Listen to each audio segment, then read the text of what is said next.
பெறக்கூடிய நமது ஹரிஹரசுதன் ஆனந்த சித்தரையன் ஐயப்ப சுவாமி தர்மசாஸ்தா என்று அழைக்கப்படக்கூடிய மணிகண்டனுடைய ஆலய திருக்குட நன்னீராட்டு பெருஞ்சாந்தி பெருவிழா என்று அழைக்கப்படும் மகா கும்பாபிஷேக குடமுழக்கு விழா இன்றைய தினம் 2ஆம் கால யாக வேள்வி. இப்பொழுது மகா கணபதியினுடைய வழிபாட்டுடன் இனிதே இவ்விழா துவங்கியது. மெய்யன்பர்கள் எல்லாருமே இன்றைய தினம் நாம் வருகை தந்துள்ள ஒரு அற்புதமான ஒரு ஆலயம் மணிகண்டன் குடிகொண்டு அருளக்கூடிய ஆலயமாம். மற்ற ஆலயங்கள் இல்லாத ஒரு அற்புதமான ஒரு விளக்கம் என்ன அப்படின்னா, இந்த ஐயப்பன் கோயில்கள் எல்லாம் பார்த்தோம்னா தத்துவமசி அப்படின்னு போட்டிருப்பாங்க. தத்துவமசி அப்படிங்கிறது நான் அதுவாக, நம்ம என்ன நினைக்கிறோமோ நாமே அதுவாக ஜீவாத்மா பரமாத்மா அப்படின்னு சொல்லுவோம். கோவில்னாலே ஒரு கோவில் விளங்க குளம் விளங்க அப்படின்னு சொல்லுவாங்க.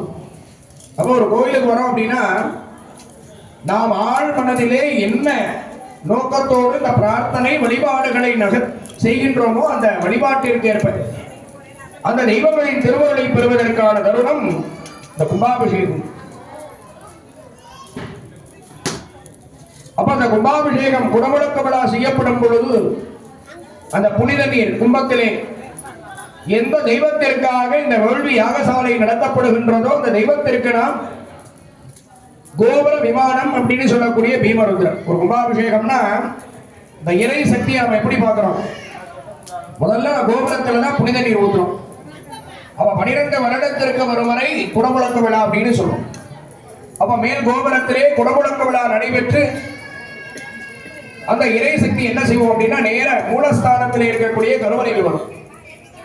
அப்ப அந்த கும்பாபிஷேகம் நீர் புனித நீர் ஊற்றப்பட்டு அந்த இறை சக்தி மூலஸ்தானத்துக்கு வந்துடும். அந்த மூலஸ்தானத்தில் இருக்கக்கூடிய சக்தியாகப்பட்டது 4 வருடங்கள் நம்மளுடைய வழிபாட்டிற்கு ஏற்ப நமக்கெல்லாம் அருள் பாலிக்கும்.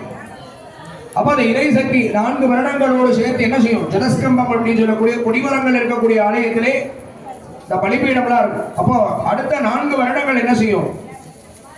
சுவாமி நேரம் அங்க போய் குடிகொள்ளும். அப்ப நிறைவான அந்த கடைசி 4 வருடங்கள் என்ன செய்யும்? மறுபடியும் மேல பீமருத்ரன்னு சொல்லக்கூடிய கோபுர கலசத்துக்கு போயிடும். அப்பதான் இந்த 3 வருடங்கள் முடியும் பொழுது அந்த இறை சக்தி வெளியே செல்ல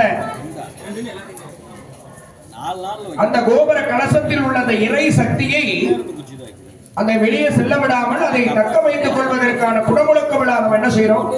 ஆலயத்தினுடைய கும்பாபிஷேகம்.